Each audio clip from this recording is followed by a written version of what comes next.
प्यारे बच्चों, welcome to the gravity of Prashant sir. This is physics faculty on Gurukul section सुल्तान।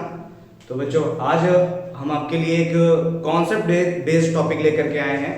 अगर आप क्लास 12th के स्टूडेंट हैं, सीबीएसई बोर्ड, यूपी बोर्ड या जेई वगैरह की भी तैयारी कर रहे हैं, तो बच्चों ये टॉपिक जेई नीट वगैरह के लिए ही आता है और इसे बहुत ही बेसिक क्वेश्चन बनते हैं। और यूपी बोर्ड, सीबीएसई बोर्ड में तो ये हाई मार्क्स गेनिंग टॉपिक है। जितने भी 95% स्टूडेंट्स हैं, जितने भी 95% के स्टूडेंट्स जिनको भी लाना है इतने मार्क्स, तो वो बच्चों इस कॉन्सेप्ट को मिनट्स में किस तरीके से तैयार कर सकते हैं, उसके लिए बच्चों हम बहुत ही कम मैटर में, कम टाइम में और ज्यादा मैटर को एक्सप्लेन करने का तरीका लेकर के आए हैं। तो बच्चों स्टार्ट करते हैं आज का अपना टॉपिक, जो गैल्वेनोमीटर है। गैल्वेनोमीटर में भी हम लोग सस्पेंडेड कॉइल गैल्वेनोमीटर यानी कि धारामापी में निलंबित कुंडली धारामापी को समझेंगे। चलिए शुरू करते हैं आज का अपना टॉपिक।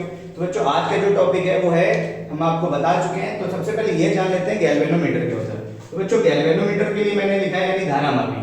धारामापी मतलब जी का मतलब होता है जेंटल करंट डिटेक्ट करता है, जो बहुत ही कम वैल्यू को मेजर करता है करंट की, यानी ये डीसी की वैल्यू को भी मेजर कर सकता है, एसी अल्टरनेटिंग करंट और प्रत्यावर्ती धारा, दिशावर्ती धारा, दोनों प्रकार की धाराओं को माप सकता है। तो बहुत ही सूक्ष्म यानी कि स्मॉल करंट वैल्यू को डिटेक्ट करता है गैल्वेनोमीटर। और वैसे ही होता है बच्चा एमीटर। एमीटर क्या करता है, लार्ज वैल्यू को डिटेक्ट करता है। और वोल्ट मीटर जो होता है बच्चों, वोल्ट को मेजर करता है। ये अमीटर और वोल्ट मीटर गैल्वेनोमीटर से ही फॉर्म किए जाते हैं। तो चलते हैं अपने अब इसके कंस्ट्रक्शंस पर। कंस्ट्रक्शन से पहले हम लोग बच्चों इस डायग्राम को समझेंगे, क्योंकि कंस्ट्रक्शन से पहले हमें इसका डायग्राम पता होना चाहिए। डायग्राम बनने पता चल जाएगा तो हम इसका कंस्ट्रक्शन आसानी से लिख पाएंगे। चलिए स्टार्ट करते हैं इसके कंस्ट्रक्शन में। इस कंस्ट्रक्शन में सबसे पहले हम लोग स्ट्रॉन्ग परमानेंट मैग्नेट लेते हैं। इनके दो पोल होते हैं, दो ध्रुव होते हैं, यानी शक्तिशाली स्थायी चुंबक लेते हैं N और S। इन N और S के बीच में एक नर्म लोहे की बेलनाकार कोर रखते हैं, यानी सॉफ्ट आयरन की सिलेंड्रिकल कोर रखते हैं। तो बच्चों, यहाँ पर जो सॉफ्ट आयरन की सिलेंड्रिकल कोर है वो क्या है, वो है बच्चों हमारे पास यहाँ पर जो हमने ली हुई है ये कोर, इसको हम लोग बोलते हैं बच्चों सॉफ्ट आयरन की कोर है। और इसके ऊपर हम लोग एक फ्रेम लेते हैं। जो फ्रेम होती है वो हमारा रेक्टेंगुलर कॉइल होती है, ये पूरी फ्रेम है रेक्टेंगुलर कॉइल की। और इसके ऊपर ये प्लेन मिरर लगा हुआ है। प्लेन मिरर को हमने किससे कनेक्ट किया है, फॉस्फर ब्रॉन्ज की लीफ से, फॉस्फर ब्रॉन्ज की पत्ती से इसको जोड़ा हुआ है। फिर वो ये वाली जो पत्ती है वो मरून टोपी यानी कि टॉरिसन कैप से एच से जाकर के अटैच हुई है। और फिर वो वायर जो है हमारा टर्मिनल T1 को टच करते हुए इसको हम लोग जोड़ देते हैं, जिससे भी हमारा आउटसोर्सिंग जो भी हमारा सोर्स होता है, इलेक्ट्रिक सोर्स होता है, उससे कनेक्ट कर देते हैं। एक टर्मिनल को यहाँ पर कनेक्ट करते हैं और एक वायर को टर्मिनल T2 से कनेक्ट करते हैं। तो इस कोर के नीचे भी एक स्प्रिंग लगी होती है। इस स्प्रिंग को हम लोग बच्चों S कहते हैं। क्या कहते हैं, स्प्रिंग को S कहते हैं। और ये टर्मिनल 2 से ज्वाइंट होती है। तो एक वायर को हम लोग यहाँ पर कनेक्ट करते हैं और एक वायर को यहाँ पर कनेक्ट करते हैं। तो सारा कुछ हमने यहाँ पर भी लिख दिया। यहाँ पर बच्चों ये सब प्लेन मिरर लगा है। प्लेन मिरर के पास ही पॉइंटर लगा होता है, जिससे हम लोग इसकी वैल्यू को मेजर करते हैं कि ये कितनी वैल्यू मेजर करके दे रहा है हमको।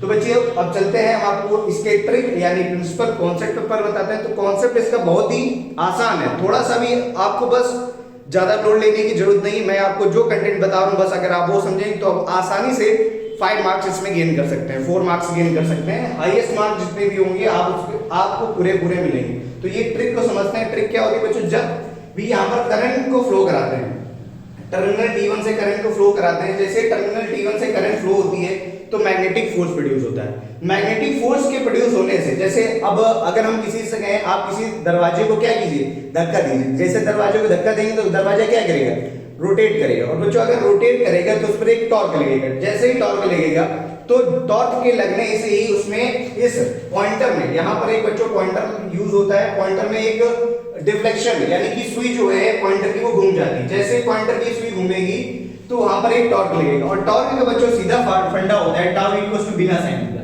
अच्छा, कुछ लोगों को बिना नहीं पता होगा टॉर्क क्या होता है, बिना। तो बेटा ये जो टॉर्क है इसको हम थोड़ा सा इस जगह पर समझा दे रहे हैं। टॉर्क जो है वो बच्चों होता है बिना sine theta.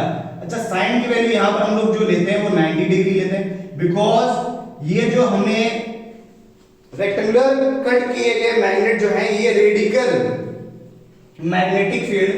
Magnetic field produce करते हैं। और रेडियल मैग्नेटिक फील्ड जो होती है यानी कि त्रिज्य चुंबकीय क्षेत्र उत्पन्न करते हैं। और जो त्रिज्य चुंबकीय क्षेत्र होता है उसके लिए बच्चों थीटा की वैल्यू 90 डिग्री होती है।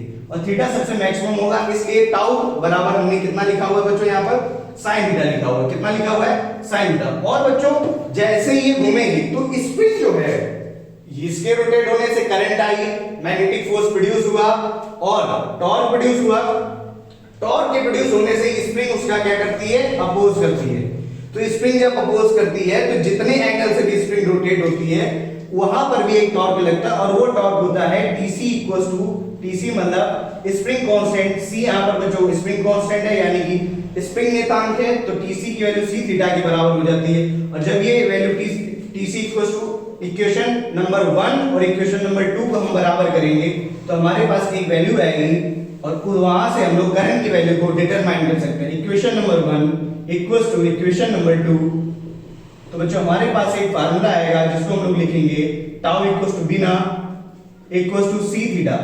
तो बच्चों I की वैल्यू आएगी यहां से C थीटा अपॉन में बना। यहां से बच्चों इसको भी हम लोग याद कर सकते हैं, इसको तो बच्चों C थीटा ही पढ़ेंगे लेकिन इसको बना पढ़ सकते हैं। क्या पढ़ सकते हैं बच्चों बना। ऐसे ही करंट सेंसिटिविटी होती है, करंट सेंसिटिविटी का एक आपको ट्रिक दे रहे हैं वो आप याद रखेंगे। करंट सेंसिटिविटी जिसे धारा सुग्राह्यता कहते हैं। धारा सुग्राह्यता क्या कहते हैं बच्चों धारा सुग्राह्यता कहते हैं और उसका फार्मूला होता है I इक्वल्स टू बना बटे C। यानी कि अगर आप I की वैल्यू बढ़ाएंगे, N की वैल्यू बढ़ाएंगे, A की वैल्यू बढ़ाएंगे, N B A की वैल्यू अगर बढ़ाएंगे तो करंट सेंसिटिविटी जो है आपकी बढ़ जाएगी, इतनी ज्यादा करंट आपको मिलेगी। तो आपको बस बच्चों ये कॉन्सेप्ट याद रखना है, करंट आएगी, मैग्नेटिक फोर्स प्रोड्यूस होगा, टॉर्क लगेगा, डिफ्लेक्शन प्रोड्यूस होगा। जब डिफ्लेक्शन होगा तो टॉर्क प्रोड्यूस होगा और टॉर्क के प्रोड्यूस होने से ही स्प्रिंग उसको अपोज करेगी। तो एक कांस्टेंट हमें स्प्रिंग का लेना पड़ेगा। तो इस तरीके से हम इसको बहुत कम टाइम में बहुत इजीली वे से तैयार कर सकते हैं। बहुत ही मोस्ट इंपोर्टेंट टॉपिक है ये बच्चों। तो आज की वीडियो में इतना ही और आपसे मिलते हैं अगले वीडियो में। तो आप कमेंट करके जरूर बताइए कि आपको अगली वीडियो किस टॉपिक से रिलेट चाहिए। Thank you so much.